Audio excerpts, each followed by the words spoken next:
Okay, and we have both, Kristen is there, right? And Mike? Yes. Yes, I'm here.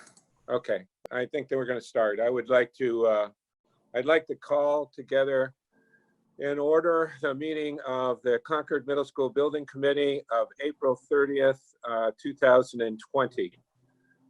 We have a couple of things to do with the minutes, and then we'll move into the agenda. So I'll start with the minutes. I think we have received a copy of our last week's minutes, 4/23, and I would entertain a motion to approve those minutes. So moved. Is there a second? Second, Dawn. Is there any discussion or changes? Okay, I'll go through a roll call vote. Stephen Crane, Yes. Jared Stanton, Yes. Susan Bates, Yes. Lori Hunter, Yes. Justin Cameron, Yes. Jonathan Harris, Russ Hughes, Yes. Pat Nelson, Kate Hanley, Yes. Court Booth, Yes. Heather Bout, Heather, you're on mute. Sorry. Yes, I got it unmuted. Frank Cannon, Chris Popoff, Yes. Charlie Parker, Yes. Matt Root, Yes. I say yes, Don Gorillo. Yes. Okay, thanks everybody, that was great. Okay, we've got a few things to do today, and I want to start off with, this is the date that we sort of had targeted to get an approval of a design concept along with the budget and the functionality for us to move into schematic design. We've got a few things to do in order to get to that point. And really what I see our meeting today is one that we're going to take status of where we are in three really important areas. Okay. The first is the base building. Okay. The costing on the base building. The second is our strategy and cost for increased sustainability. And thirdly, we want to check in on the major options relating to the gym and the auditorium.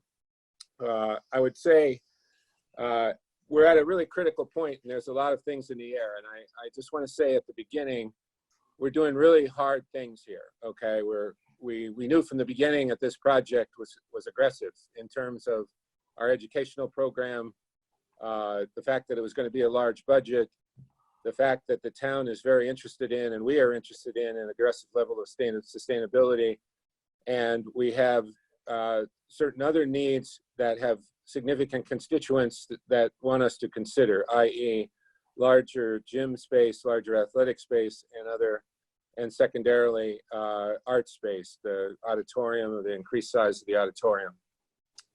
So it's hard to start with. And then we got a little extra challenge in that we're kind of doing it under a global pandemic where we can't leave our houses and we have to communicate by Zoom, which has made everything very challenging. What I would say is let's not get frustrated. We've come a long way. We've got a lot of good information, and we've moved forward considerably on getting to where we need to go. We may not be there today, but we're on our way to get there. Okay, so what we want to do today is focus on three areas. Number one is the base building, where you all know from our last meeting, we had a discussion about cost. The estimates came in significantly over what we had anticipated, and we went through an effort this week to take a look at that. Okay. Secondarily, I want to look at sustainability. I want to talk about our strategy for aggressive sustainability and the cost associated with that. And then finally, check back in with the other two significant areas of potential additions, i.e. the gym space, the athletic space, and the arts auditorium space. So my suggestion is we take that in 3 parts, okay? And we have roughly 2 hours. And I would like to spend sort of time equally on those, okay? To spend about 40 minutes on the issue of where we are with the base building. Then spend about 40 minutes on the state of sustainability area. And then finally come back to the other 2 options and where we are vis-a-vis decision-making at the end, okay? And in that section, we'll address kind of where we go for next steps. So with that, I want to turn to the base building, and let me just preface this by giving you all, we gave a set of instructions to our partners in anticipation of this meeting, and I just want to read what we asked them to do, okay? We asked them to examine the base building cost estimates using the focus on the design option 3, which we targeted last meeting, the reconciled estimates from the 2 independent cost estimates, the preliminary value engineering work that had been done to that time, and then take a look at the similar building cost estimate that Don provided us, showing us a significant lower price per square foot for a building that is being done under the same time frame of the same size. And finally, the commitment not to materially affect our educational program. So what we asked them to have ready for review today, August 30th, was a revision that includes a revised cost estimate as closely aligned with the previous stated cost target of $100 million as possible. This revision should be the collaboration of SMMA and Hill, along with committee resources which may be requested. Prior to the meeting, the revision should be reviewed by Don. It's understood that this is a feasibility estimate with the appropriate level of detail, enough to give us confidence in moving to the schematic design phase. Major revisions from the reconciled estimate should be noted. So what I would ask here, Mike, is we stay at relatively high level here, okay? You know, rather than go through a specific list of items, I want to check in as what you have done in terms of looking at the value engineering effort and the alternate strategy that was employed in another project. Tell us kind of at a higher level where we are vis-a-vis that estimate right now versus the budget, and talk a little bit about how we got there and what it means to the project. So that's what I'd like, and I'll turn it over to Mike there. Okay, thank you, Tim. So I have pulled up the summary page that we had from last time. As you mentioned a little while ago, we have narrowed this down to looking at concept number 3, which is the treetop teams concept only. And what I've got here on the screen is in the first version here, the first set of columns, this is where we were last week, and this is where we are right now. I figure I'll kind of give you the high level here, and then we can, like you said, dive into each separate section, the VE, the alternate pricing options for the building and the site, and then the alternate pricing options for the enhanced sustainability. So we have 3 different numbers here that we can feed into this, and as we make adjustments, if we do, we can kind of see how that affects the overall. But based off of the recommendations that we will be reviewing on the value engineering, we're looking at about $6.5 million in reductions based off of the recommendation from the subcommittee on enhanced sustainability. We'd be adding about $760,000. So that basically adjusts our building costs down by roughly $5.5 million. In addition to that, we had one other item with enhanced sustainability. We would have an enhanced commissioning, which it would add about $170,000 right now. So big picture where we are right now is about $102 million as a base number without, that's with the Chapter 149 bid process, but that is with the enhanced sustainability recommendation from the Sustainability Subcommittee. So that's just kind of a high overview of where we stand right now. Now I can we can go, I think, as you had mentioned, Tim, maybe into the next level. We're not trying to dive too deep here, but if we look at the value engineering items here, what we've tried to do is we've tried to group. We had a very long list, and we still have that very long list. And we've been working with SMMA and the estimators on this, and I will let you know that we're still working with the estimators to refine the numbers, and we're still working on that. So I think we've got numbers in on all the items. If we don't have the exact number from the estimators, we've put a conservative number in there based off of SMMA and Hill reviewing the detailed estimates. So sometimes we haven't got a number back confirmed from the estimator yet, but we've been able to go into their estimates and kind of pull out what we think the numbers are. So that's what we've got in here if we don't have the hard number from the estimator himself. This list is a list that we're not ever looking to close. We're going to be looking at this from now until the end of the project. We're always going to be looking for opportunities to give more value. So a lot of people call it a value engineering log. I like to call it a value management log, and it's because we're managing the values.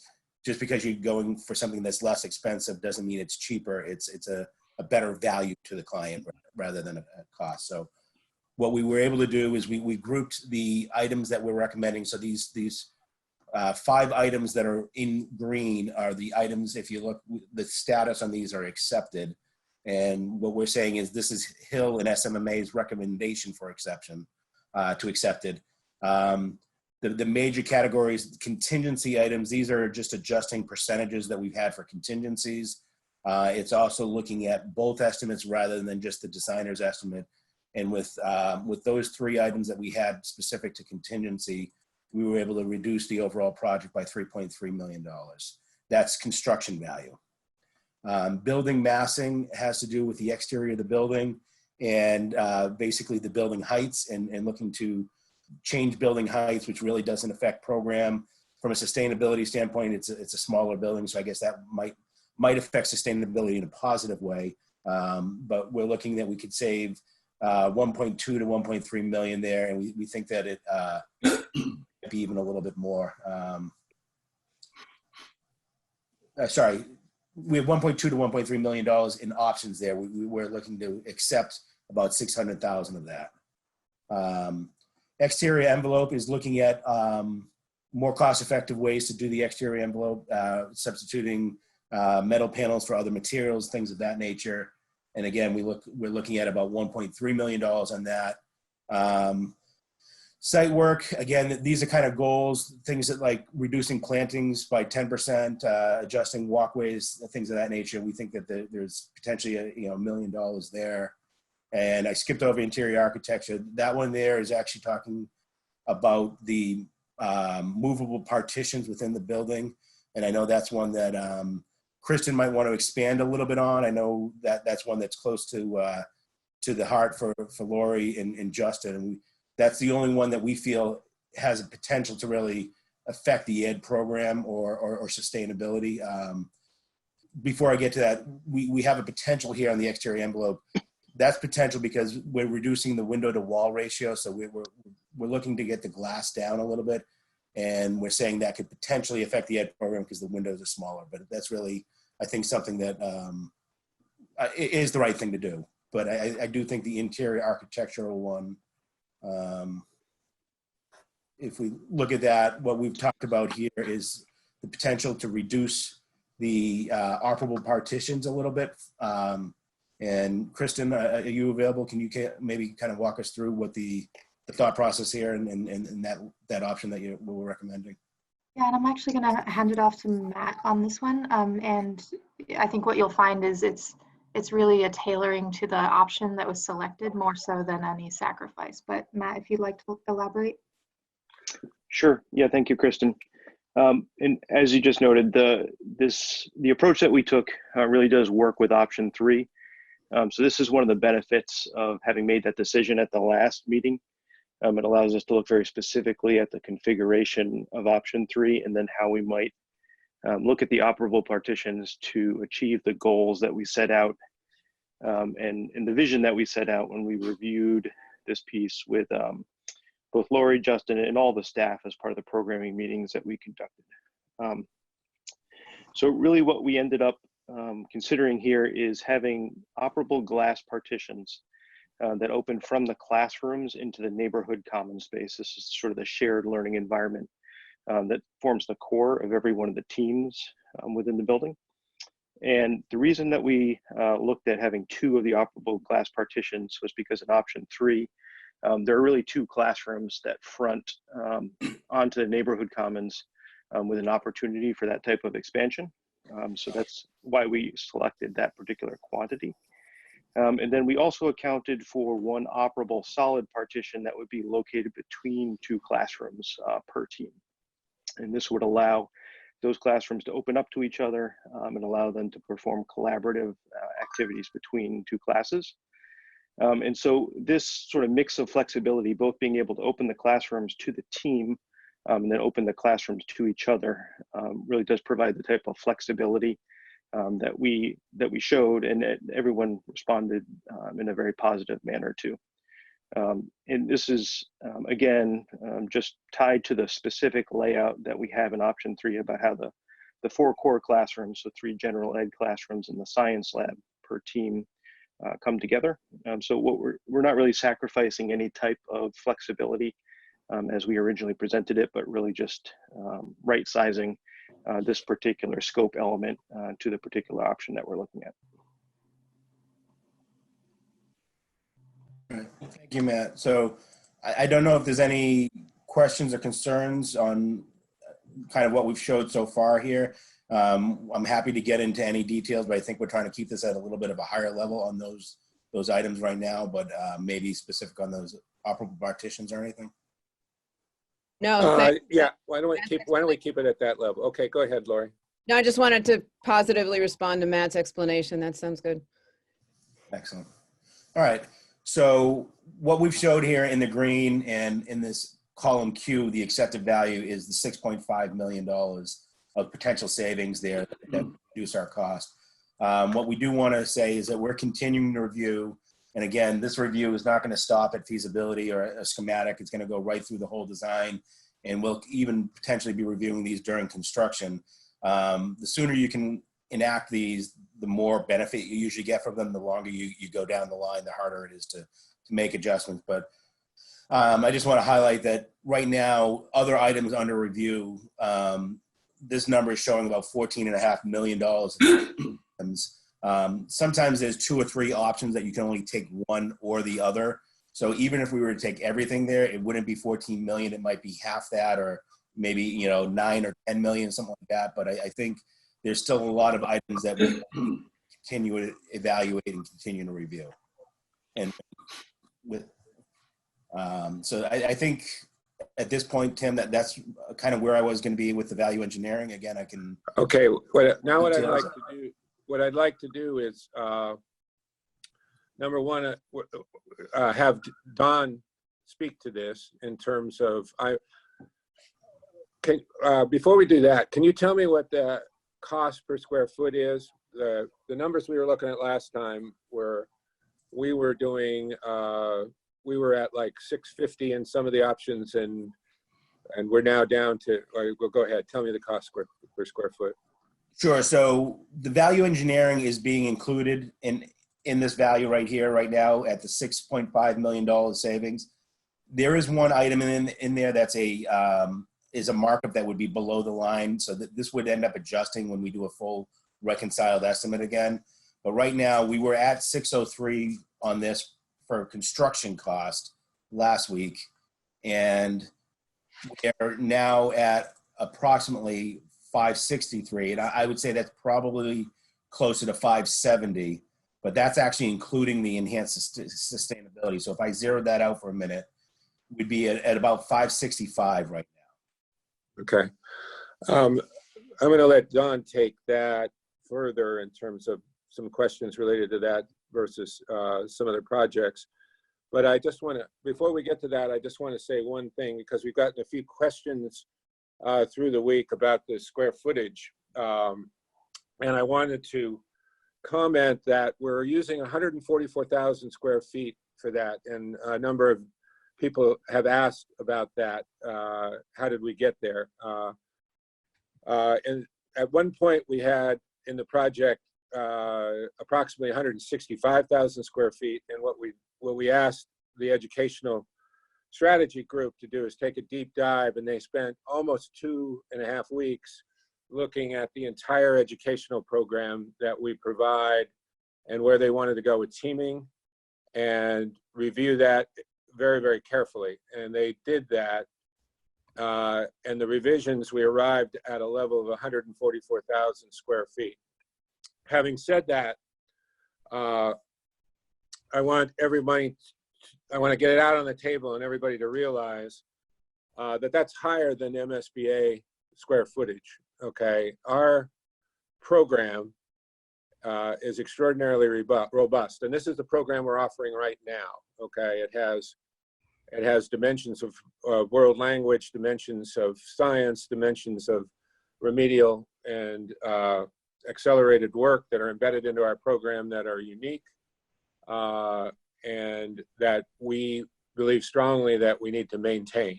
In addition to that, this is our opportunity to execute a teaming strategy that is the recommendation of the school staff. So those two things are embedded in here. And what that does over sort of an MSBA thing, it adds roughly 10 to 12,000 square feet above what MSBA recommends. That is in these numbers. Okay, so in essence, we are making that investment in that 12,000 square feet into our educational program that we have now and what we see going forward. So I know there were some questions about that, but that was the way we got there, and that's what it encompasses. And I'll let Lori talk a little bit more to that if she likes, but that's kind of embedded in the 144,000 square feet. So I just wanted to add that we're happy to explain anything people have questions on, and we haven't stopped working, knowing the cost was so high. I can't see you, Justin, so feel free to jump in here in a minute. Justin's been still talking with his staff. We've had a really, really preliminary discussion with the music department. Justin, do you want to weigh in on that? Sure. So I talked with the music department, and as Tim shared, almost every department, has a educational offering or a program of study that, you have other middle schools who are looking to build their program. We'll do a site visit of Concord Public Schools and Concord Middle School. The music department is no exception. What they're offering our families and what they're offering our students, is can be found, if this new building will actually have a display area that we could display, mica and other type of, awards, and the connections that the music teachers, develop and have with the kids is, unlike anything I've ever seen. In my conversations with the music department, this includes our orchestra program, our band, our chorus, and the great number of kids who are involved in music education. They are very much, grabbing onto a spirit of understanding that, where the committee is right now in terms of the size, and as Tim just said, being over MSBA, and I've hinted at them in terms of the cost as well. They're ready to engage in creative solutions because this is also a department that is leaning into the conversation of an auditorium space as well.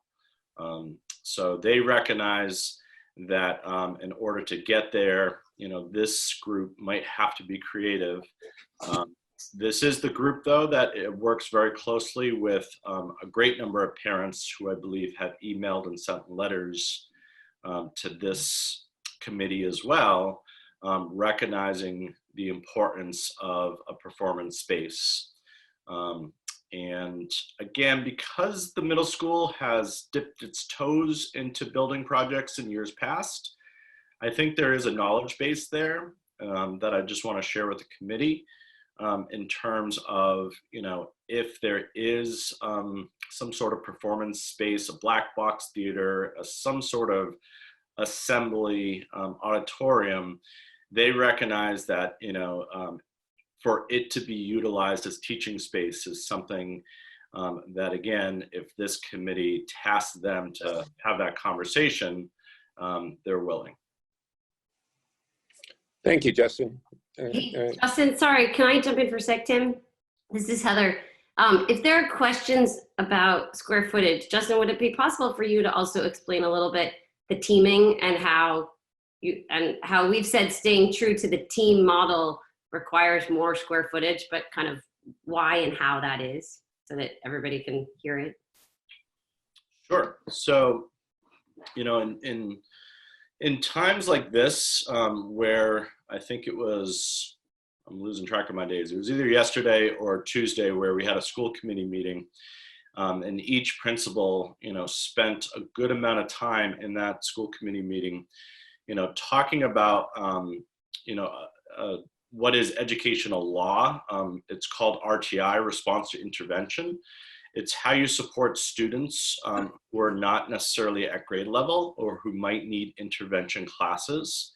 And the research at the middle school level shares pretty significantly that if you keep those kids on team and put them in front of the educational license that they need an intervention for, then you can actually keep them out of special education, which has huge costs to it. You can keep your special education numbers down. You can bring the kids who are behind grade level at grade level or above. And all of that type of master schedule keeps the kids in their teams longer during the day. And quite honestly, it makes those classrooms, those team classrooms, occupied by the teachers and the teachers planning with each other, or occupied with the kids in a 7-period day, a good 6 periods of that day, thus making it impossible for the teachers to share spaces. Because again, the only time that, say, a teacher can step out of the classroom and the lights go dark in a master schedule that we're looking to offer our kids is exactly 1 period a day on some of our letter days. Justin, real quick, are there any rough numbers on how special ed costs get reduced under teaming models? That, again, just rough estimates to say what we would be saving over the years? I'm sure there's probably some rough estimates on, your percentage of kids who are in special education and what happens when that percentage drops. The percentage that the state, and don't cite me on this, I didn't prepare these numbers. I think the state, and Lori might know this, says that every school, I guess depending on level, should be around 15% of your population, maybe 12 to 15% should be in special education. I think it's 14. Yeah, 14%. Thank you, Lori. At the middle school, our number is about 22 to 20. It's been as high as 25%. And again, that's because we've had a master schedule and in buildings that don't allow for a program of study to offer intervention classes. So it's an all or nothing. It's regular education or it's special education. And there's a lot of families, quite frankly, who feel like their child should be eligible for special education just because they're not at grade level. And that's not in harmony with the law, special education laws. And get ready, because we're about, hopefully, to end a period of time where we believe a bunch of parents are going to say, my kid is no longer at grade level because of what just happened. And we have to be prepared for that as an organization and as a school. Okay, that was very helpful. I don't want to get too far along down that line, okay, at the building committee, but it was very helpful. The discussion was very helpful to talk about the teaming and the space that we need and all of that. So I'm going to open it up to everybody, but I want to give Dawn I want to ask Dawn to comment.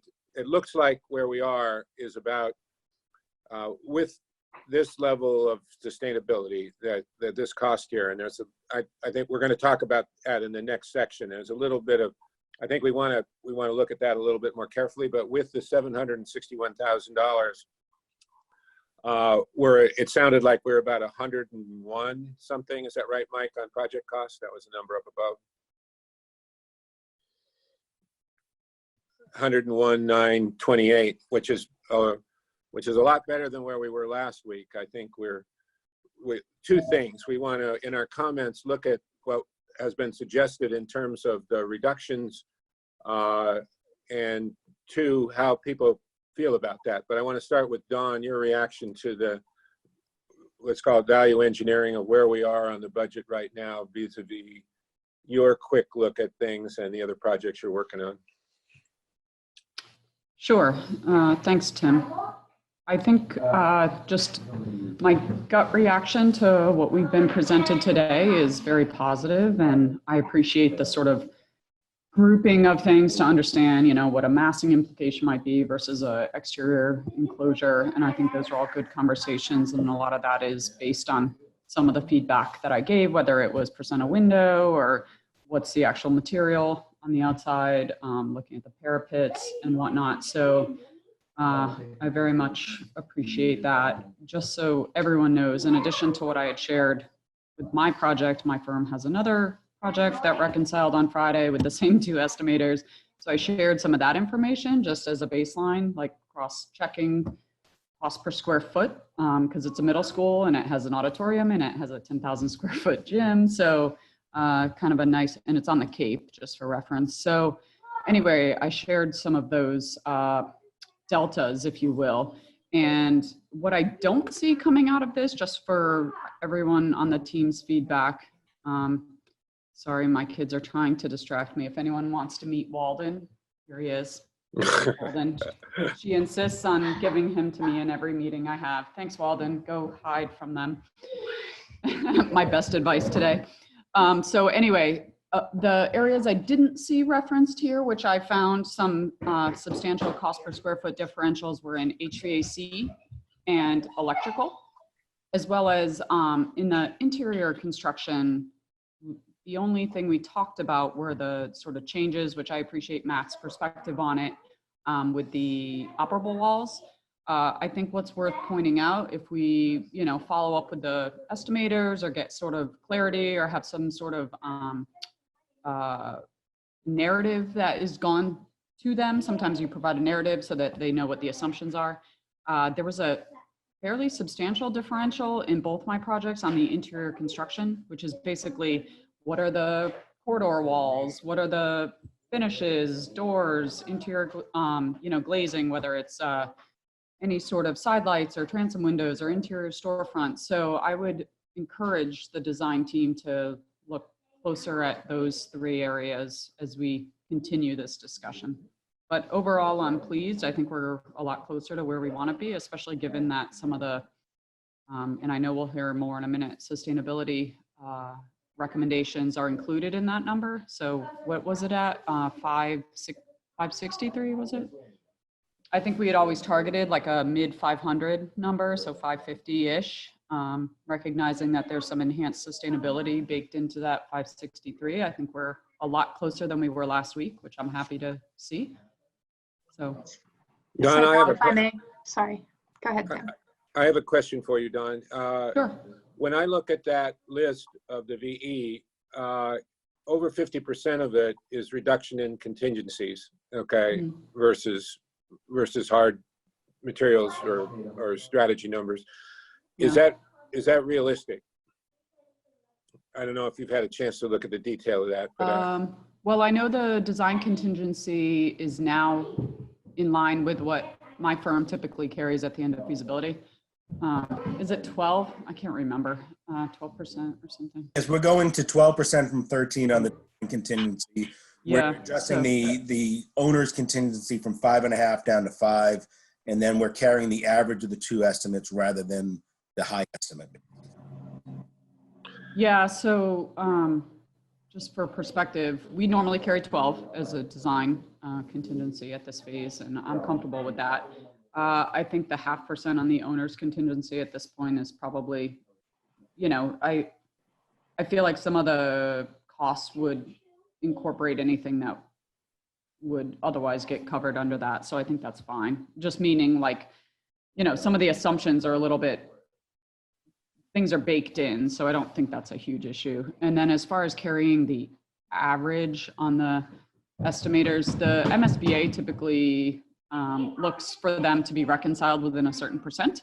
And then often you carry the architect's estimate, which I think is what originally got done. I think Fogarty was the architects and they were a little bit higher. So what Mike's That's correct. suggesting is that PMNC's number and Fogarty's number, they took the average differential, which I think is probably fine. And those guys are usually, they do, that's why my firm's reconciled in the last 2 weeks, 2 projects with them. Those guys, they estimate 95% of the schoolwork in Massachusetts. Okay. So they have a good handle on cost. So from where I sit, I'm comfortable taking that average. I think Okay. they're both reputable, and the fact that they're off by a differential that's like, what is it, 1% or no, 5%? I don't know. I guess I can't do the math today, but I think taking the Yeah, it's average within the is, 5%, yes. yeah, within 5.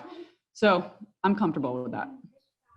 The I other- would encourage, just to follow up on that, Tim, sorry to, I would encourage that we look closer at materiality, some of the interiors costs, and then again, HVAC and electrical. It's $7 a square foot on both of those. I mean, that's a good amount of money that, you know, in both of my projects, one is close to net zero, the one on the Cape, and the other one is LEED silver or gold. So, you know, it's not like we're not designing good sustainable buildings within that cost. So Okay, the other question I had, and I don't want to spend a lot of time on this, but I've had a lot of questions from people who are observing the project. And the question is basically, and I think people were reacting to the last set of costs that we had, is there something about the complexity of the designs that we are looking at that is inherently making our cost estimates higher versus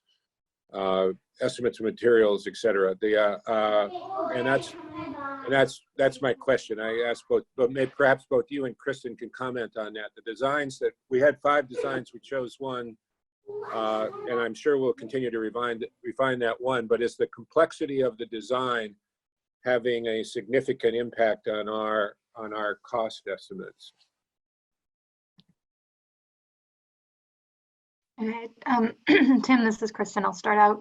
I would say that there can be a complexity factor that can indeed increase costs per square foot with a lot of jogs, a lot of angles, a lot of undulations. That definitely can play into costs. In the case of the concept that was selected by the committee, I do not believe that's the case. It's fairly compact. It's fairly simple. It has a low wall area. I think that the one that the committee is moving forward with is, as we saw when we saw the spread of costs for all concepts, it was the second to lowest already out of the gate. So I do think that we were in a good place starting there. And in schematic design, there's a lot more work that goes into refining the floor plan and the placement on the site and just organization.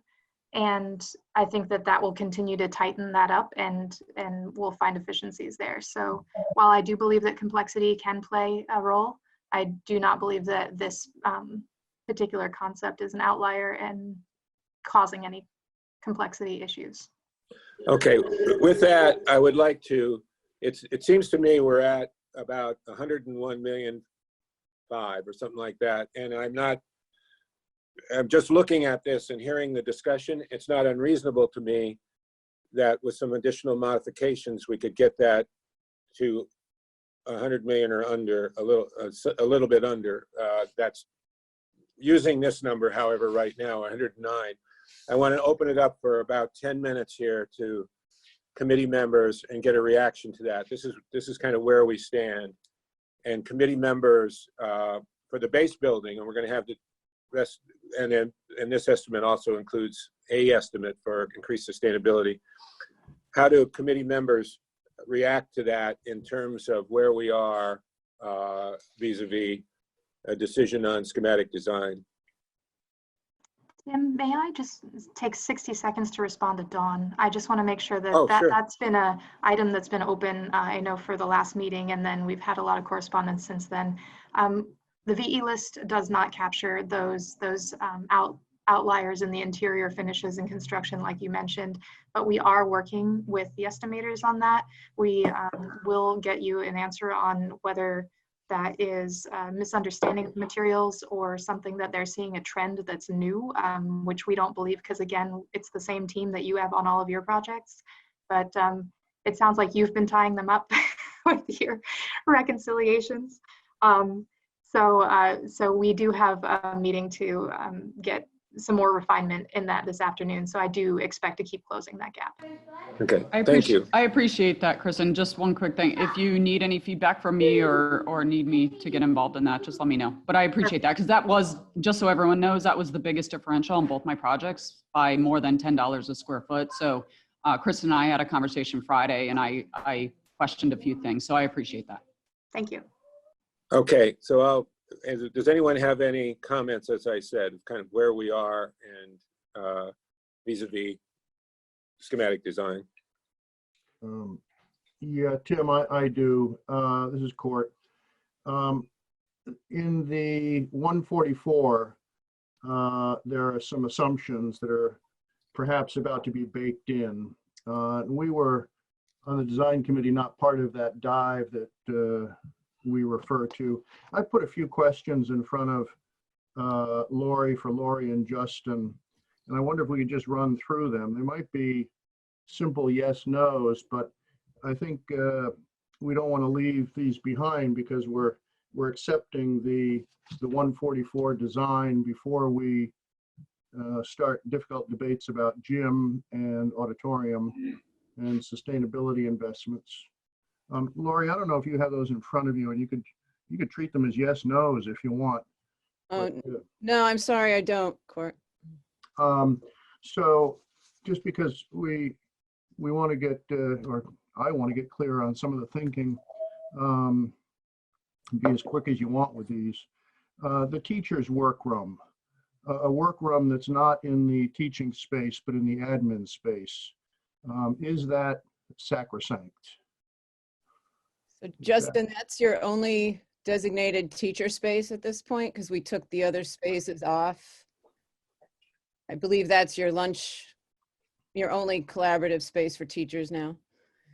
I'm not clear on the question. Is it Well, I in looked the at, space or where is it, or the fact it was placed? Or where? so my question was, because I just don't know what economies we are willing to accept and what we aren't. So don't take these as leading questions, but rather as, inform me. We have 9 common spaces in the teaching wing.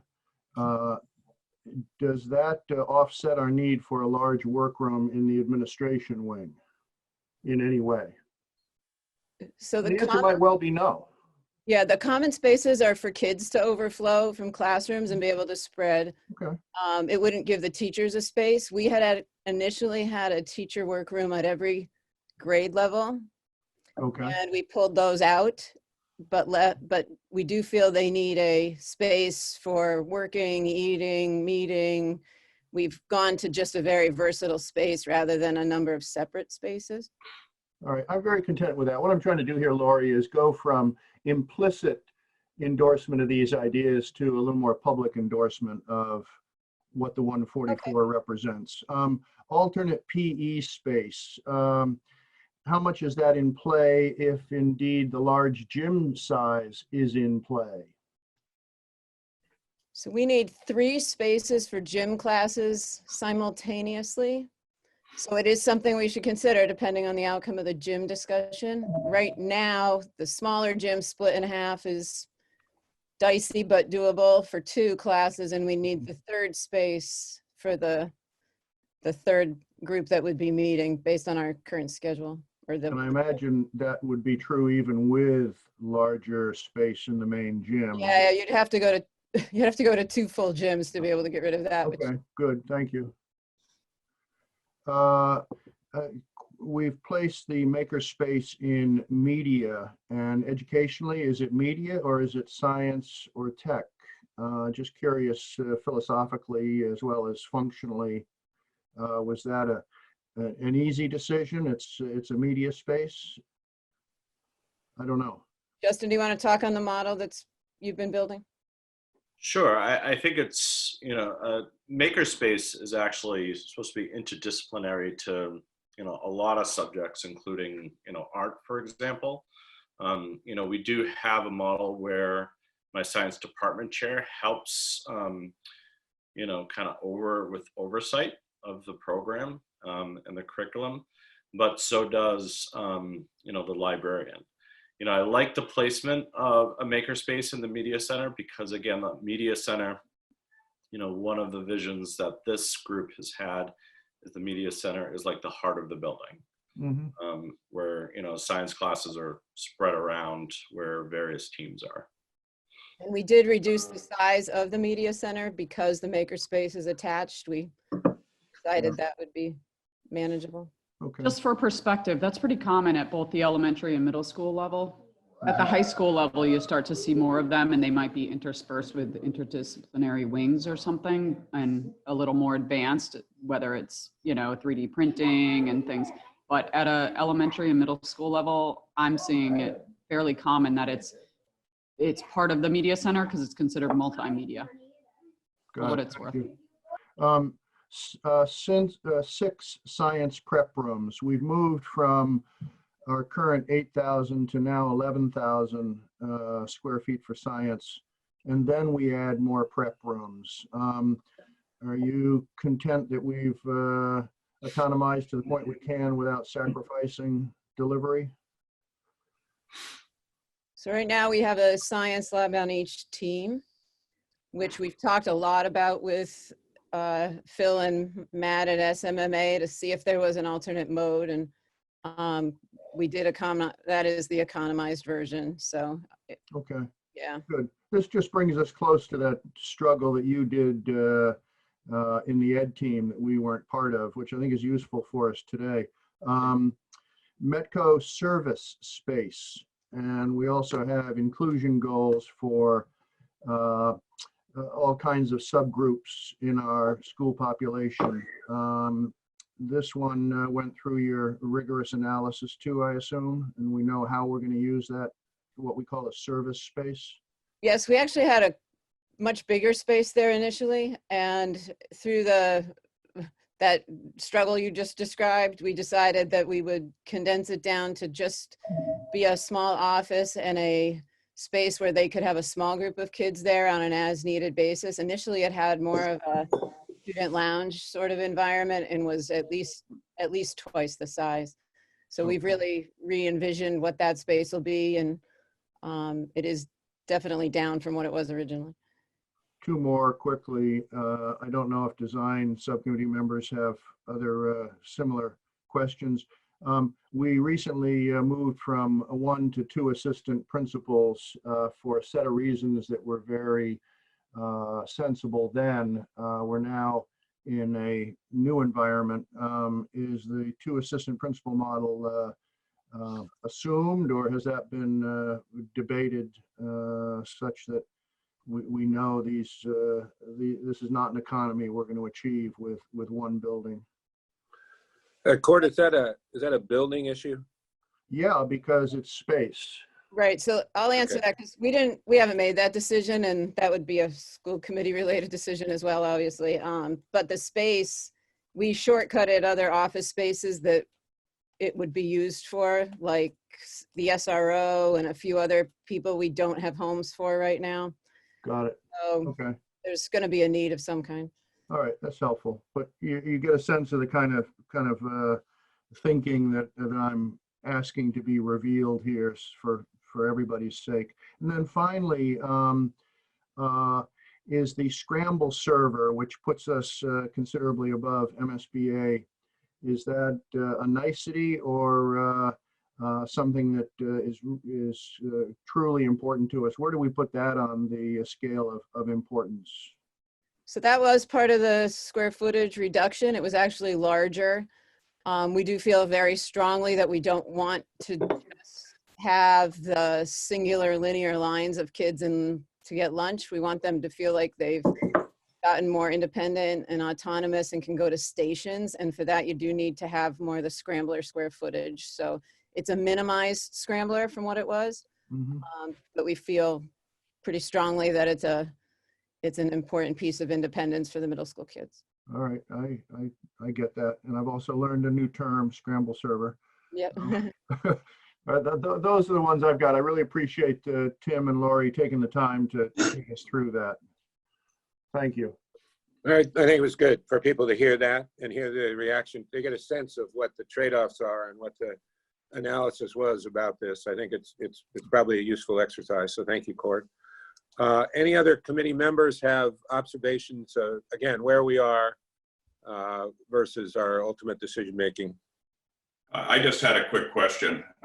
Window to wall ratio was mentioned. It's kind of a nitty-gritty question, but what was the thinking about the amount of reduction that was built into this updated number?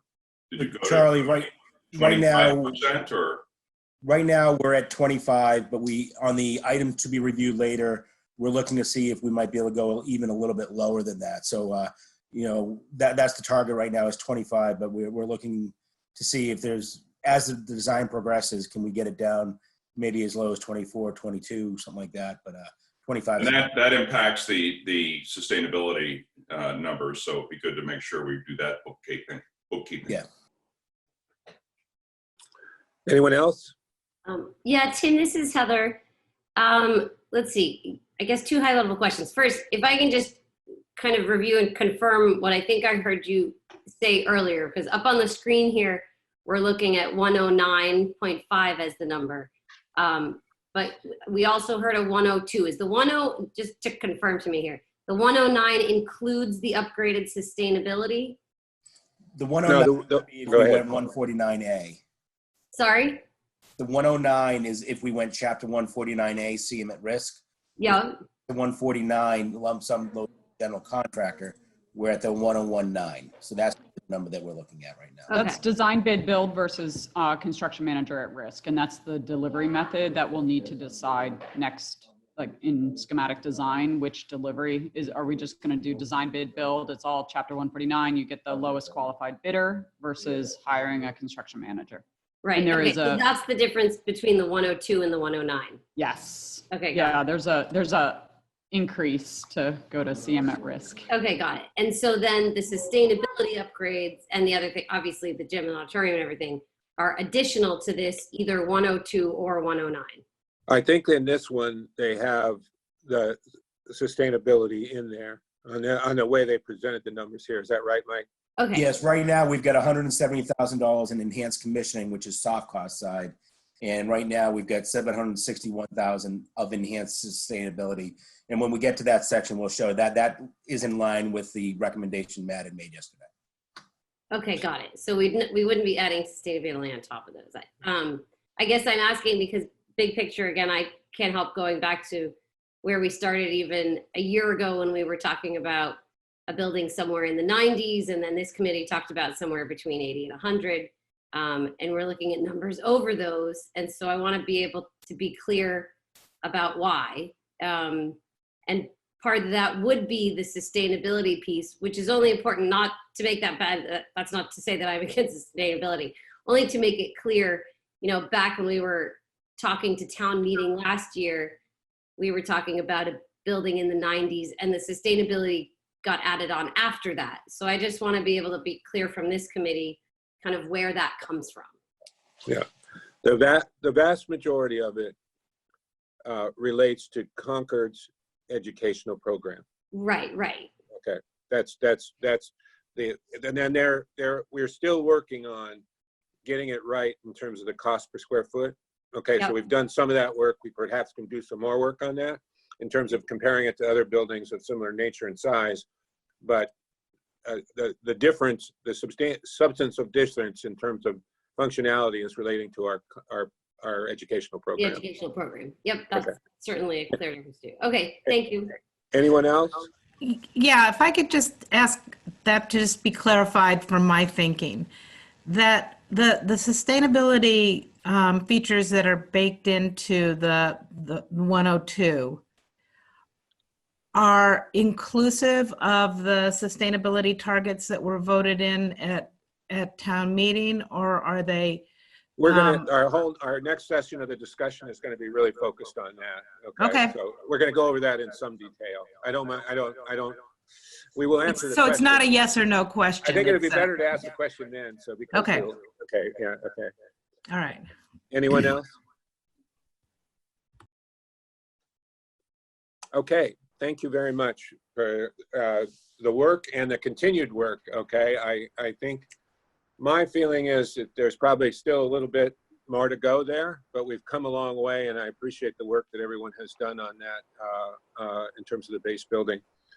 I want to now turn to the sustainability area, and I want to preface it with the direction we gave this week related to sustainability.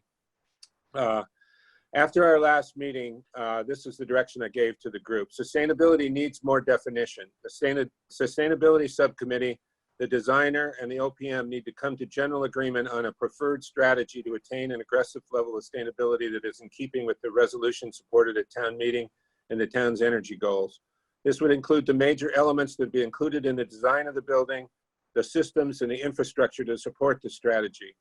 It would also include an analysis appropriate for the feasibility stage of the incremental level or range of costs associated with implementing this strategy versus the base building.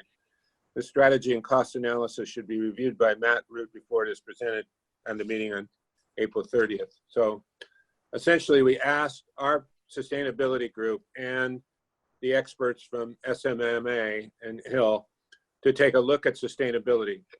And I think there are two parts to this. I really, if there's one thing I really want to happen out of this, is that our group here understands the strategy that's being proposed for increased sustainability. And I'm going to let Matt talk, but I would encourage him in the first part of his presentation, or first part of his talk, to focus on this is what the elements of what we see need to be in the building for this increased level of sustainability. This is how we're going to manage the energy, basically. And if possible, either Matt or one of the other members of the team, whether it be Martina or Hill, could briefly talk about what is the energy strategy in a silver LEED building that we sort of talked about. So we can see this is kind of a conventional building in terms of the way the energy is managed, not in a whole bunch of details in terms of cost, but this is what's included in that in terms of concepts. So again, to come out of this, I would like our group to understand what we're suggesting in terms of the strategy and the components of it, and then we'll touch on the costs a little also. Okay, so Matt, with that, I'll turn it over to Matt. Great, thank you, Tim. And I want to just emphasize that it's not just me. This was a full effort by the Sustainability Subcommittee. We had a meeting yesterday and had a good discussion about the chart that you have in front of you here. There's also a couple pages of language providing additional background and thought to this summary here. But so in the end of the meeting, the Sustainability Subcommittee unanimously voted to approve this document and move it forward. And what we have done is we have gone through the various enhanced sustainability options that were explored via this conceptual pricing exercise, and picked a set of packages that we feel will put the project on a target to achieve the sustainability goals that were laid out in the amendment to the funding here, and that we've been discussing on this committee from the beginning, are outlined in our charter. So that's just quick summary. That's kind of a net zero energy ready process or objective.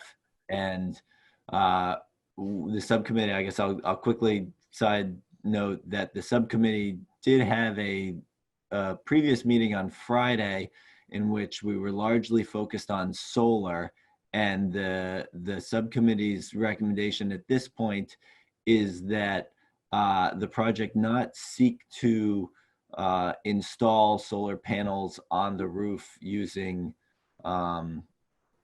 through kind of money from this construction budget, but that the design position the project so that it will be ready for solar panels to be added by most likely CMLP. And so the funding would come through CMLP to install those panels. There's a couple different mechanisms in which that can be done.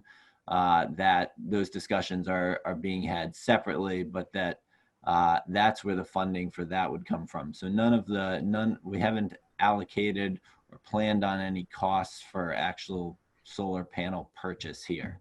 And just one last quick side note on that is that CMLP can install solar panels at a lower cost than we would be able to as a project. So there's a number of reasons for that, but cost is certainly one of them.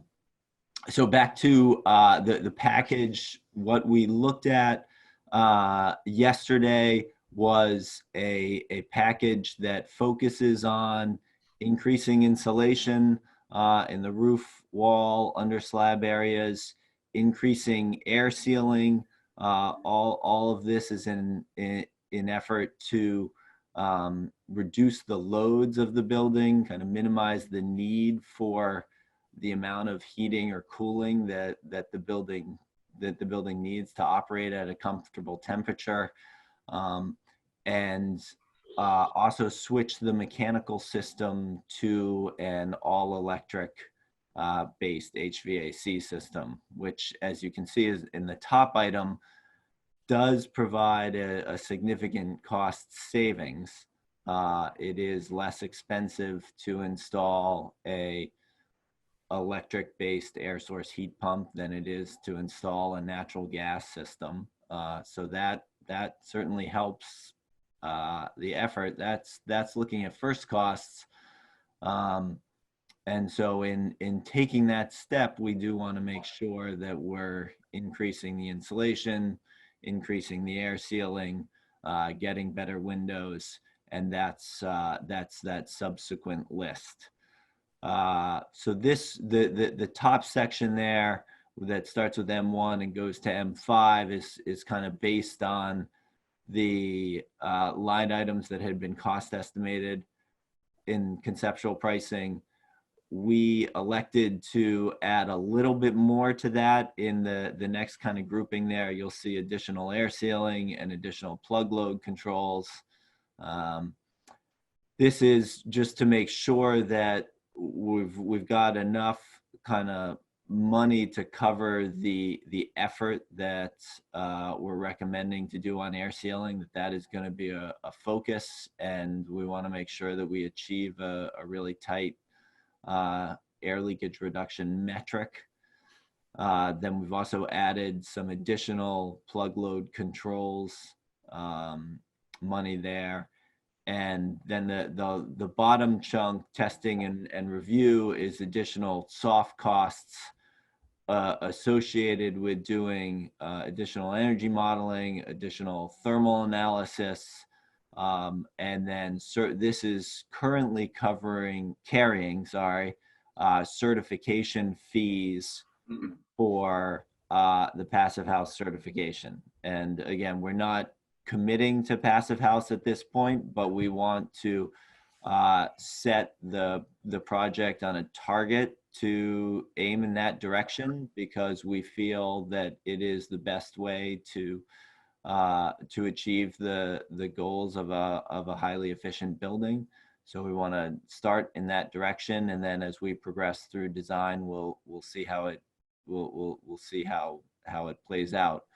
I guess I'll say that the 170 does carry money for both support on the design side, and then there is also some additional, as Mike pointed out, there's additional kind of commissioning money in there as well in order to support the construction side and make sure that the details that SMMA develops are properly installed and functioning properly in the field. So I guess quick overview, you know, we're this package, which we do feel is in line with the goals of the community has called for, under $1 million, $930,000, based on some initial energy modeling by SMMA. It's a less than 10-year payback.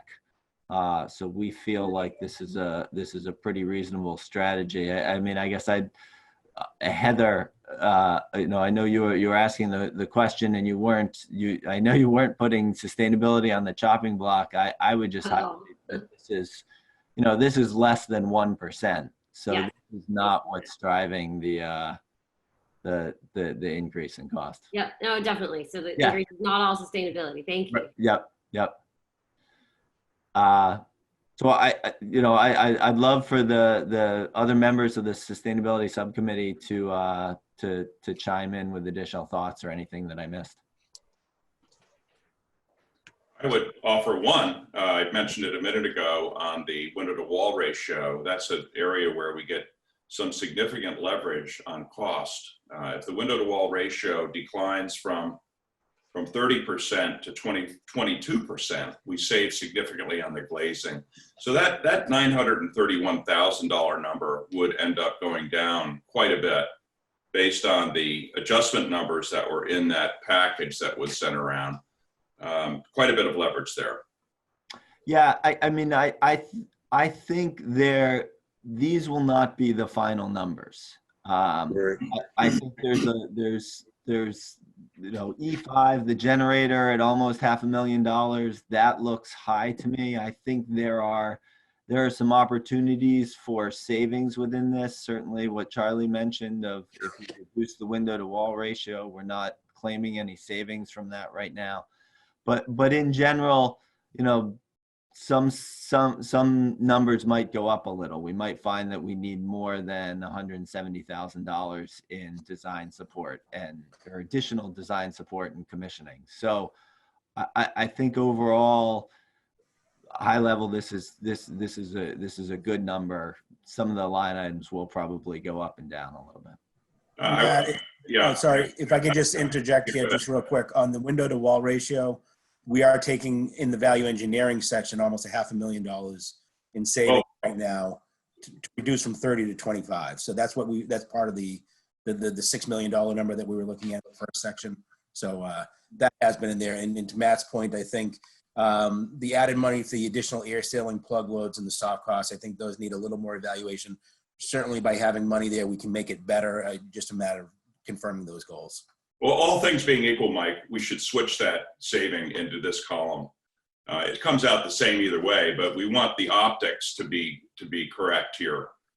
So, you know, the credits for the reduced costs should be in the sustainability, should be reflected in the sustainability numbers. At least that's what I think. Maybe you guys, I'm going to ask some basic questions here, and I think there are people listening to this. I think it's useful. Okay, this is a new way of providing energy to the building. Okay, and you've outlined a set of capital costs here. Talk to me about this. Replaces using fossil fuels, i.e. natural gas, let's say, in terms of the ability to heat the building. But now we have electricity that we're using to heat the building. Okay. Is there a differential in cost there? Okay, not so much just the capital cost, but on that, is it going to be a lot more expensive? Is the electricity right now, before we build solar panels, going to be a lot more than the gas cost to maintain the building.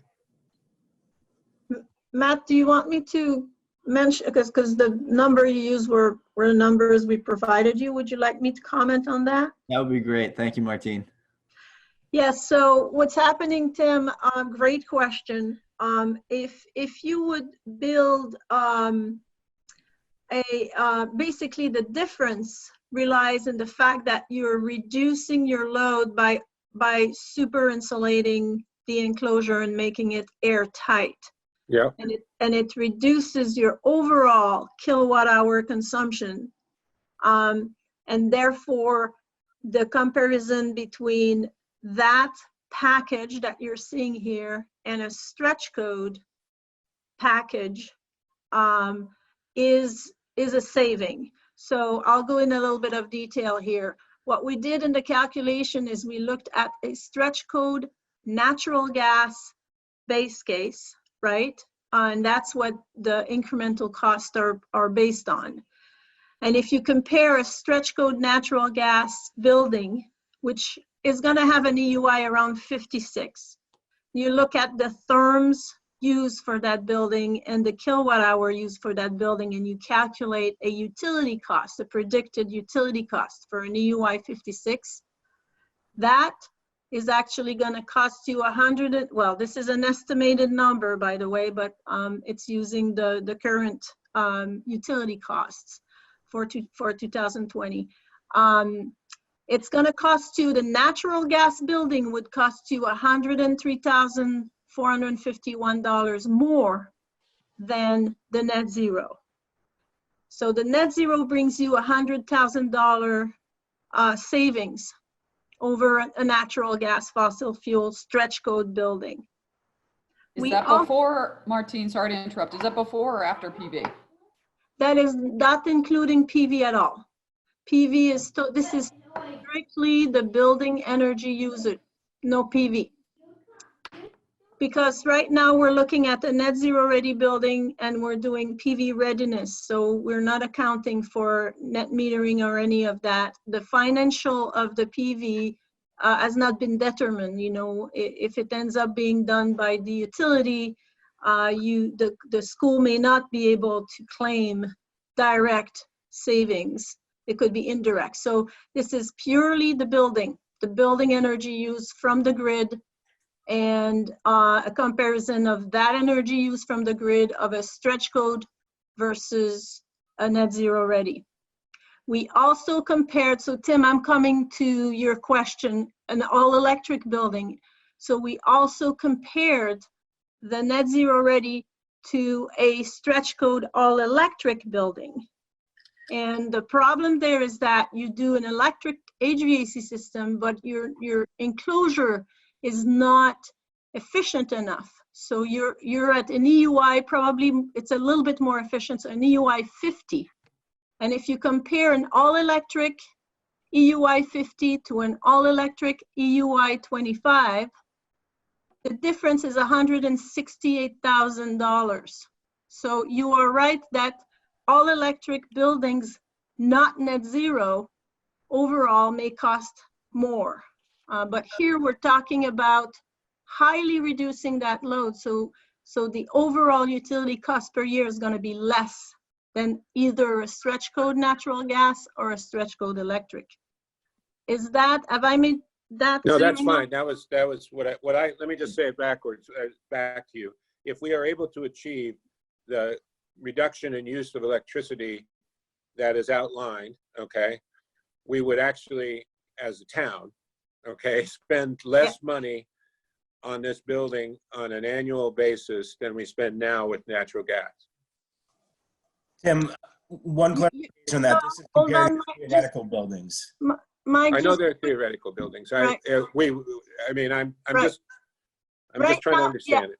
Right now, Mike, your building has an EUI of, I think, 135. So I could look at the utility cost, but it's gonna cost you more than any of this. It's probably costing you more than a new stretch code building. Okay. So this is comparing the two new buildings. It's not relating it to the existing. Right. True. Right. And those numbers are annual? Yes. Okay.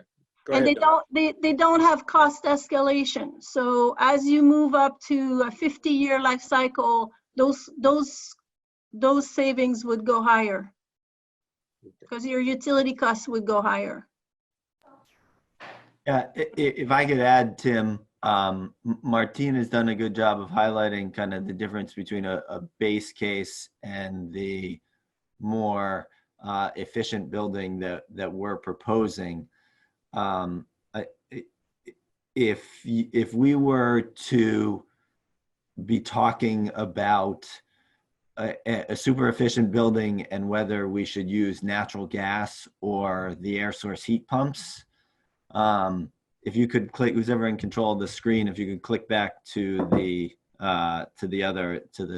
sustainability graph there, right? So like if we were to assume we were doing the added insulation and the better glazing, kind of A1 through A5, and then we were talking about should we use natural gas or go all electric. If we were to do natural gas, it would cost $1 million out of our construction budget, more than if we were to do it with the air source heat pump. So our budget would go up. It would be more expensive. Yes, it would be less expensive to operate over time based on today's natural gas prices. But that's why we do all of the added insulation and air sealing, A1 through A5, is that those operational costs, the difference between those operational costs of using natural gas or electricity really. Yeah, and then the whole point is to get off of fossil fuels, right? Right, exactly. And okay, that's one more question, and I want Don to be able to chime in on this. There's discussion and a lot of people think, what will this building be like for a school? Okay, and the impact on kids and impact on what goes on in the building versus what we're used to. And I don't know if we have a lot of examples yet about buildings, so I like this for schools. So, but I think the question that I think we need to think about is does this dramatically affect the life of the people in the school, okay, in ways that we don't understand right now?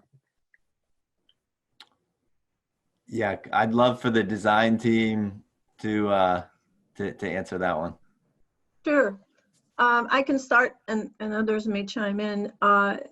So this is one criteria of the Net Zero Ready School is one criteria of the overall sustainable design goals that we've set for the school. So I would say the one thing in terms of the Net Zero Ready that would improve the student, definitely the student performance indirectly, is the thermal comfort, because and the acoustics. So it's more insulated, it's got triple glazing, so better acoustics from the outside. In terms of thermal comfort, there's less fluctuations of heating and cooling. Even when you're next to the windows, you don't feel as cold next to the windows with triple glazing. I will say on the window to wall ratio that we want to make sure that we design a school that has enough daylight, and we need to put the fenestration in the right place. We need to make sure that everybody has enough daylight and access to views, because that is tied to health and performance of the students. Yeah, I want to, Don, you want to chime in here, Don, because we were having a conversation about this, and I think Don probably is better able to express it. Sure. Yeah, I guess I can appreciate where we're headed with this as far as, reduction of costs and having a super tight building as far as infiltration and leakage, if you will. I was just wondering how, from a healthy building standpoint, from some of what you were saying, Martine, as far as, how are we reducing glare, for instance? How are we considering access to daylight and views? Are we considering going red list free on materials? Like what are, you know, from a student standpoint and a student impact, if a student's sitting in a room full of off-gassing and glare on their surface, you know, that for me is just as critical as the cost of, you know, Yep. running the building. So I don't want to lose sight of some of the bigger, and that's one place, and I don't care if we get a LEED certification or not, but I do think that's one place where Lead for Schools has really focused on the health and wellness of students. And I just don't want to lose sight of that as we focus in on energy alone. That's that's a very good point. We are still planning to do LEED Silver certifiable. So we would be going for all of the LEED Silver credit, and we can go through this in detail if needed at another meeting, but we were providing for all the basic LEED Silver criteria, sustainable recycled content materials, regional low emitting materials, to your point, so we reduce the VOCs. We're looking at a direct outside air ventilation system that will provide for 100% outside air with heat recovery. So the quality of the interior air is going to be better, definitely, probably, than what you have right now. It's going to be at LEED Silver level. All of this criteria is going to be included in the specs, and we're going to track the criteria and review the criteria during construction. So that's going to be required from in the specs from the contractor. We've done that on our LEED viable projects with high success. In terms of daylighting and glare, right now we do have exterior shading where it's needed, where it makes sense, and that's going to be, we're in feasibility. So, you know, we've got a great design team, and I'm very confident that we're going to have a fantastic design, and that's going to, I know that Keith and his team and Saul are really integrating this thought process into their design process.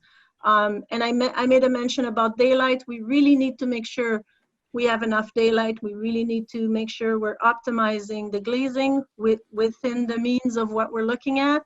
I have some reservation about the 22%.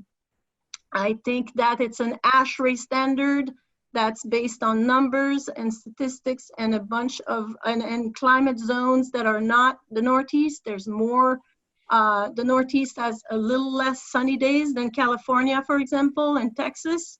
So we need to be careful about that. I think this is all to be discussed during the schematic design and design development phases. So we'll really work to minimize the window to wall ratio, but I wouldn't say we're gonna, you know, I wouldn't put a hard line on that 22%. I have one more question, okay, that I want to get. Did that to. answer, Don? Yeah, well, go ahead. It did. Thank you. I know that SMMA is doing two other net zero projects in the area. Is what we have outlined in concept, in the strategy that we've talked about here, is that in line with the other projects that you are seeing, and how are those going, right, basically? So yes, everything from the package item is in line with what we're doing in the other projects.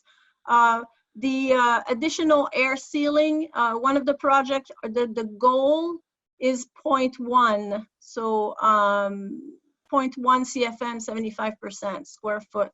So we have a very similar goal. We have another so both of those projects are looking between 0.1 and 0.15 CFM, you know, CFM 75 per square foot. In terms of the plug loads, in those projects, we're at 75%, so that 90% would differ, and that would be a preference. That seems to be a preference coming from the subcommittee. And those projects, those two projects, are not going for the passive house level review and additional commissioning. So those two projects are going LEED certifiable, LEED Silver certifiable, similar to what I just explained. And there's more to LEED Silver certifiable. It would take too long probably to go through all the details, but there's a lot on sustainable side, outdoor classrooms, water efficiency, etc. Okay, I do want to give other committee members a chance to ask questions, okay? Because this is, okay, Tim? so, yeah. It's Stephen. I do have a question. It's probably a stupid one, but are the windows operable? Yes, the windows by code, we have to provide for a certain size of window operable for the classrooms, for the occupied rooms in a school. So yes, there are windows. So for all, I don't know if you can see where I'm going with that, but for all the air sealing and everything else, people could just open windows. And I can speak from personal experience on the Longmeadow High School. It really that's only one anecdote, but it destabilized the HVAC system that was also very complex and designed to be highly sustainable. So I know it's a code, but there's always seemed to me to be an inherent conflict between having windows that can open to outside air, which, as you noted, Martine, is less clean than the air that's coming out of your ventilation system that's filtered. So how do we, is there a way to manage that? So this is something you face in any school project. We hear that all the time. So it's very, very justified. Your comments is very much justified. And in certain districts, they do not allow the windows to be open, and I believe they lock them. In others, they do so. They have some kind of a round. They have some kind of a follow-up to check that the windows are closed. We haven't had some negative feedback for quite a while, and we even have a project where we installed chill beams, which created a lot of concern. This was like 5 or 6 years ago, and things are going very well, and there's no issue. We put sensors, humidity sensors, in the rooms, and there hasn't been issues coming back to us related to that. So it is a code requirement. We kind of have to live with it, and maybe that's a discussion we can have with your team to make sure that we plan for the best here so that we don't have any issues breaking up. Yeah, I want to, thank you. I also want to just comment on Steve's original comment. There are no stupid questions here. This is new. These are all new to all of us, right? Most of us do not live in buildings that have this kind of efficiency and this kind of model. So there are no stupid questions. Ask the questions that you want. And I'm sure there are people who are going to watch this that are going to be valuable to them. So anyone else have questions? I do, Tim. I have one of those not stupid questions. No stupid questions, Pat. I'm trying to reduce my understanding in a really simplistic way so that I can explain it to people. So let me see if my understanding is correct or where I'm missing something. So if we assume what we want is a super efficient building, no matter if we use electric or if we use gas, we're going to have a super efficient building. My understanding is that it costs more on the upfront to install the gas system than it would to install the electric system. So there's savings upfront in construction. Yes. Correct? Yes. But on the ongoing cost, if it's a super efficient building, it's going to cost more to use the electric system than to use the gas system. But the way we look at this is we're mitigating that increased electrical cost by making it super efficient. And we're also reducing fossil fuel and possibly making a healthier learning environment. Right. It's what you're comparing it to, Pat. So if we weren't to do, by increasing the efficiency of the building, we are reducing the electric bills. So what Martine was explaining in answer to Tim's question was she was talking about a super electric building compared to a standard practice building with natural gas. We're getting that savings of, it's still $100,000 less annually to operate. To operate with electric or gas? To operate with electric. So if we Okay, have, if it wasn't a super efficient building, but we're assuming that it's going to be a super efficient building. assuming it's going to be, I mean, we're putting forward a plan to get a super efficient building. And then the decision becomes, well, should we do natural gas or electric? And if we do natural gas, it costs $1 million upfront more. And it locks us into using a fossil fuel for the future of the building. Whereas, as Tim highlighted, if it's an all electric building, then that sets us on a path to being a net zero carbon building, because Concord has a plan to produce the electricity using renewable energy. And so if Concord is producing the electricity with renewable energy, and then we're using electricity to heat and cool the building, we are doing it in a net carbon way. Okay. Can I ask a related question that might help with the discussion? Dawn, you have commented in the past on the extent to which some of these things that we're listing as options are standard in your projects. My sense is that, you know, a lot of these options would be standard in a project regardless of the type of fuel being used.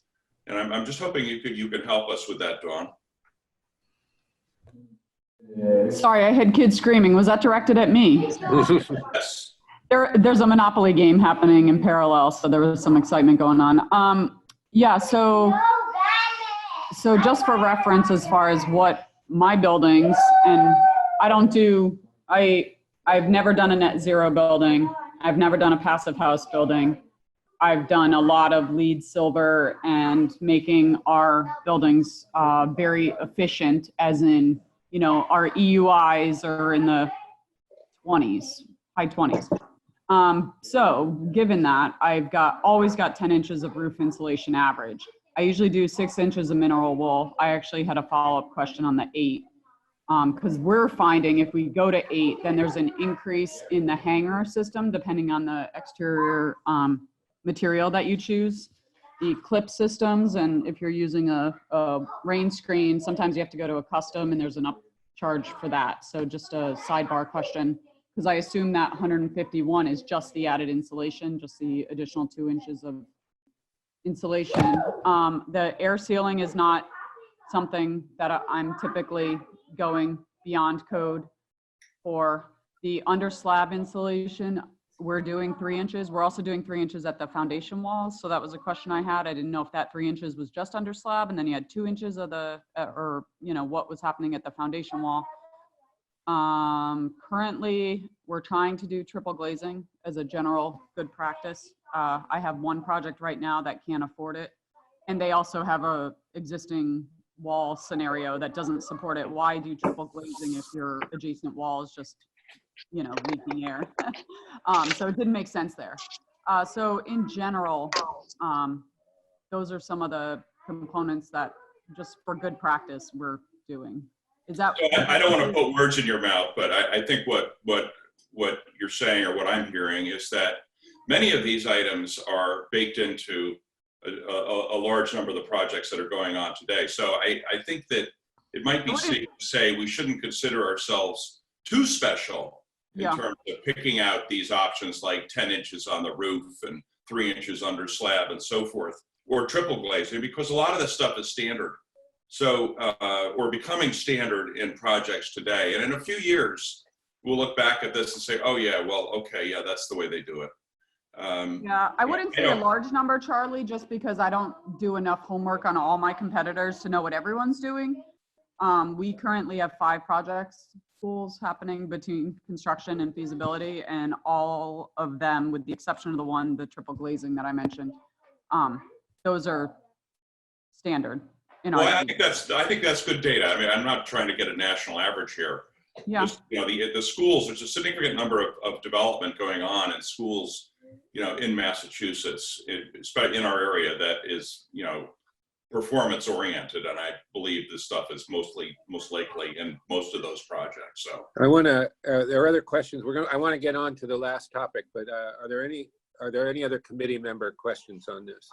I have 1 or 2, Tim, sorry. And I apologize for missing yesterday's meeting. I had a parallel meeting. I seem to always have meetings when you guys have subcommittee meetings. So sorry about that. I did ask about the 8 inches, the 3 inches. What's in that additional design fee that with the enhanced commissioning? What's included in that? Because I think our RFP was pretty clear in that we were looking for some of these features. So I'm trying to understand what the additional design fee is there. I guess while I don't know if we can pull up or I can share the screen and show what the breakdown is from that 170,000. But to answer the wall insulation from my perspective, Don, your question on that, I guess I don't know what it went into that cost increase. I share some of the concerns about, do we really need to go to 8 inches? But I guess I think that my rationale for keeping that number in this package is that I want to make sure that we have a robust wall detail. And I don't know that the 6 inches, like what is the attachment system for even the base 6 inches? Is it properly thermally broken? I expect that there will be some additional costs to get a better wall. And do we go to 8 inches or not? I don't know. But I want to make sure that we've got we're carrying some costs there to make sure we're getting a better wall detail than is in the base. Okay, so for what it's worth, just so you know, we've never found the 8 inches to be beneficial in any of our life cycle costs. And I don't know enough about the analysis that has been run here to even speak to it. I'm just questioning it. Our clips are thermally broken, just for reference, but again, to go to the 8 inch was a custom increase because it's got to be deeper, 2 inches deeper, which you can imagine has a weight that is trying to hold the shell on. So for what it's worth, and it also, the devil's in the details, right? Because that's where you want to figure out where your window lies within that wall. So all of those things become important. So. Absolutely. Yeah. And so that's where we carry a cost. I mean, if we end up not needing that cost, that's great. But I guess I feel like we carry some money for making sure that we get a good wall detail for now. The 170,000 came from, can I take control of the screen? I can, so there was Matt, you're welcome to get control. I don't really think that the 170,000 is a fully vetted out number, and I don't know if I'd waste. Great. Yeah, why don't we, maybe we can answer that offline. I mean, I think. That's fine. Yeah. That's fine. I do have. Go ahead, Don. Just to that point, because you did, Sims, have a passive house consultant at the interview. I'm just wondering if they're still involved. Yes, they are. Yes. Yes, they are. And that 170 comes from them. The elements of that 170 comes from them. And I think, Matt, you had a date, 4/13. I believe we shared those numbers from Stephen Winter Associates a few months ago, actually. That's where Matt got his numbers. So it involves the review during design, the additional sort of, we call it commissioning, the additional observation and review during construction, and the certification costs. Okay, so that's an ad service, not a basic service. Yeah, I don't know. Kristen is on the, yes, it is an ad service. We can talk offline. It's okay. Yeah, I just wanted to understand. Because I have two other questions. Is the generator run off a battery? No, the generator would be natural gas generator. So we're not off of fossil fuels completely. Except, yeah, we're not, I except wanted for to the make generator. that point because I do see people going to battery generators. So for what it's worth, we're not zero fossil fuels if the generator's still got gas going to it. And lastly, what's that EUI that we're, with this concept, where do you have an understanding of where we land? We do, we modeled both passive house, a passive house scenario with all of this package, and we model a net zero. And the passive house is in the EUI, around EUI 27, and the net zero, which does have 8 inches, the passive house has 8 inches, and the net zero has also 8 inches of insulation. And the net zero is in the 28 to 30 EUI at this feasibility level. Of course, it doesn't have a fully detailed HVAC system yet because we don't have a design for that. So we feel like that the EUIs could come down as we go through schematic design. We'll do much more modeling, and we could certainly compare the 6-inch to the 8-inch in those models. And, you know, with all the details that we're going to provide, we could compare the 90% plug load reduction and 90% plug load controls to the 75% plug load controls when we're in schematic design.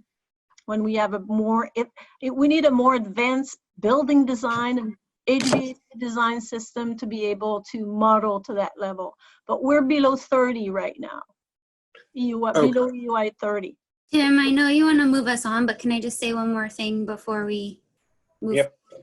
I'll make it snappy. I just wanted to say, you know, obviously there's so much more to sustainability than energy. You know, Tim asked us as a subcommittee to look at, you know, the options that were on the table as far as pricing and recommend a package that would get us towards the community's goals. And I think that's what we did. And this package will really meet the sustainability goals in our charter and that the community asked us for, including an all-electric net zero energy ready building. So that was our recommendation. Obviously there's a lot more that will finesse like every other aspect of the building as we go.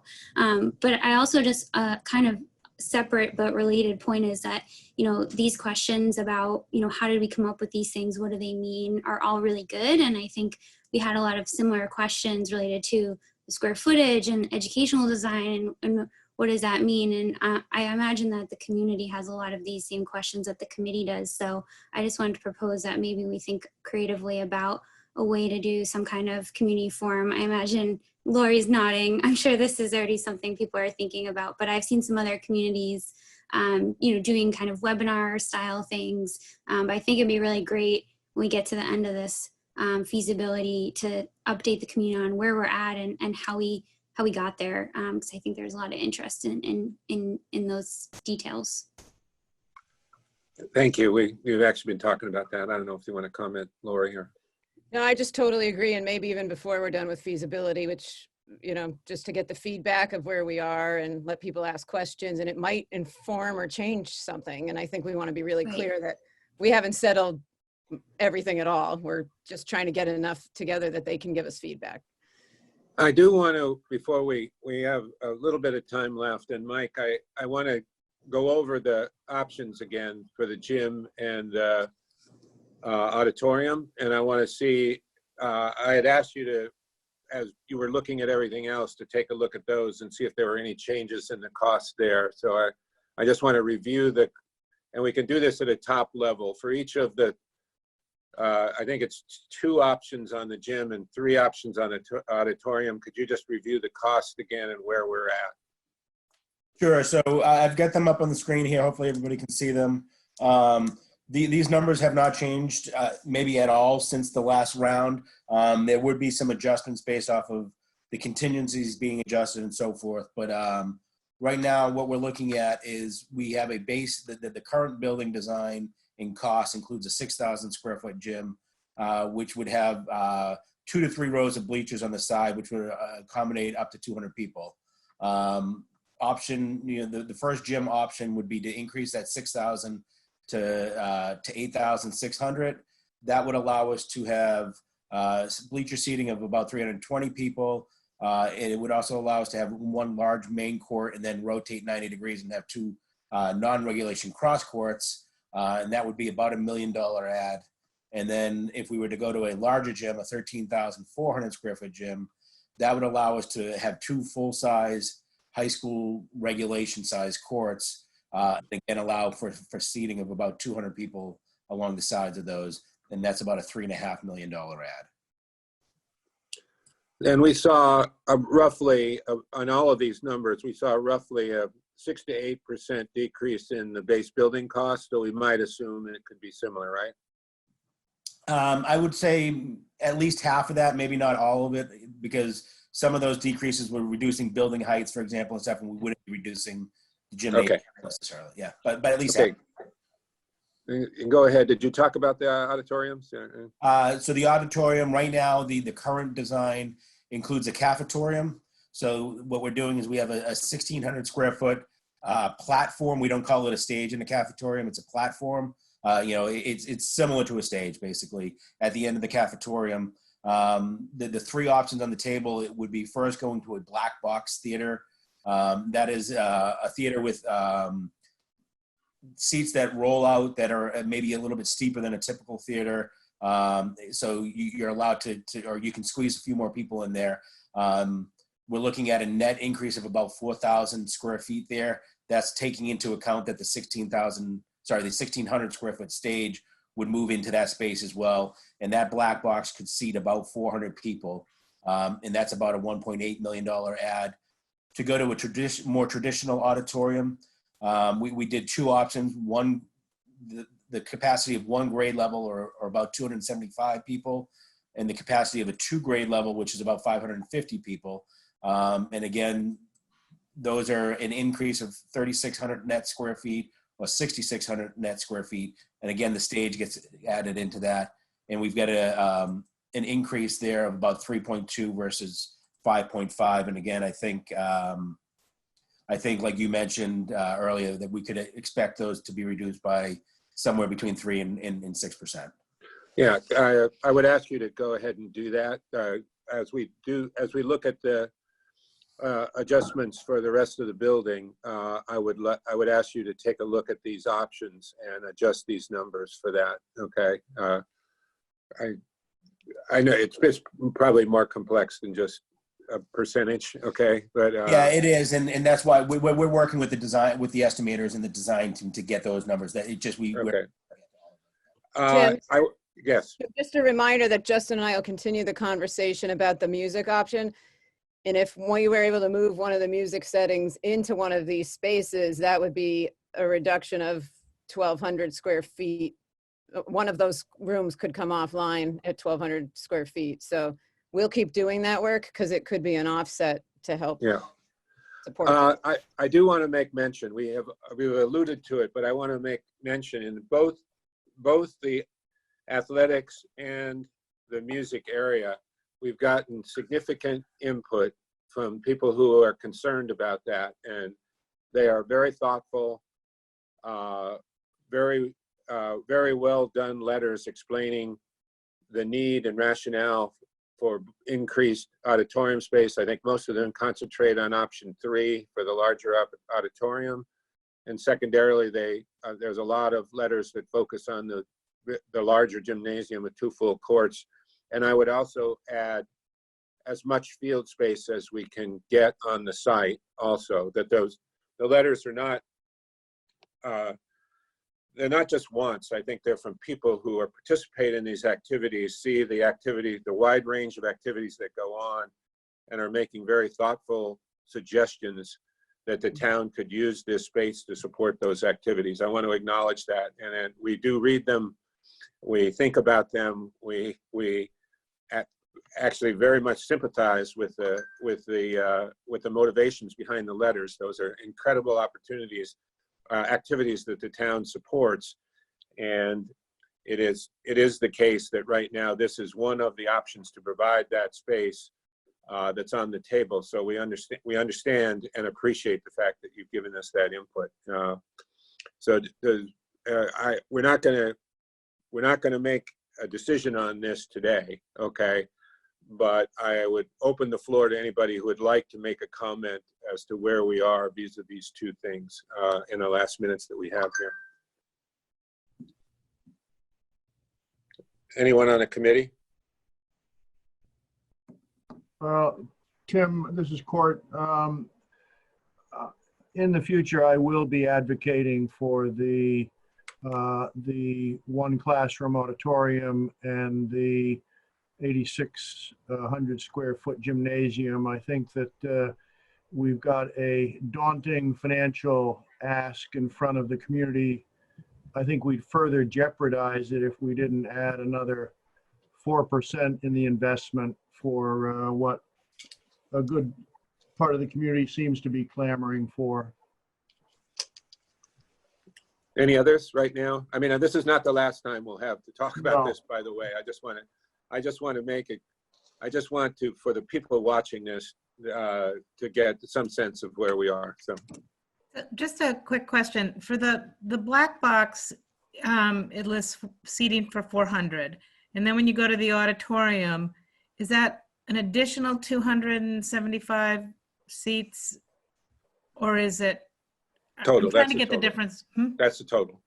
That's the It's total. 275. That it would be one or the other, so it's. So the black box seats more people than the auditorium. You want to handle that, Mark? It's a non-traditional auditorium. It's not with the handicap accessible rows and everything. There's handicap seating available, but it's a non-traditional. Kristen might be able to explain that better than I can, but it's the seating is more vertical. It's more steep, if you will. So I guess in terms of being able to communicate or respond to a number of letters about the auditorium versus a black box, I don't know, maybe somebody can send me a cheat sheet on what's the difference between a black box and an auditorium, and why does an auditorium cost so much more than a black box and seat more people, or what are the pluses and minuses? Pat, we definitely anticipated that coming, and so we did already prepare something that outlines those differences with the slope floor, the difference of a platform versus a stage, the curtains, the fly loft, all of that. So we'll make sure that that gets in your hands. Great, thank you. Others? Okay, I want to talk about next steps. Obviously, on this particular issue, we're very much handicapped by the difficulty of interacting with the community at the current time, right? A lot of this is, as you can see from our discussions, is a give and take process. The questions answered, questions, why are we saying that? What is the need and all that? And we're not able to have forums where we can talk to the public. Makes that very difficult. But that's kind of where we are. So that's the bottom line. What will happen now? This was a great meeting, by the way. From my standpoint, I think this moved things along. We had a very good discussion, I think, about where we are and the costs for the base building. There probably is some more work to be done there, but a lot has been accomplished. I think it was very good. The best so far discussion on sustainability, where we kind of understand the strategy and we're able to ask questions about it vis-a-vis the thing. So I thought that was also well done. I would like to get some of that updated information about the options. And now what is going to happen is the senior leadership is going to take a look at where we are, okay, given our discussions today with the cost of the base building, the sustainability information that was presented, and kind of where we are with the options. And we'll be back to people fairly shortly about what the next steps are. I'm pretty certain that we'll be wanting to have a meeting either next week or very soon. And we'll talk about what the objectives of that meeting are, et cetera. But I think this was a good interaction today, and I appreciate everybody's time. Okay. So with that, I'd ask for a motion to adjourn. So moved. Is there a second? Second. All those in favor? Aye. Aye. Thank you Aye. very much. Thank you very much. Bye, everyone. Thank you. Bye-bye.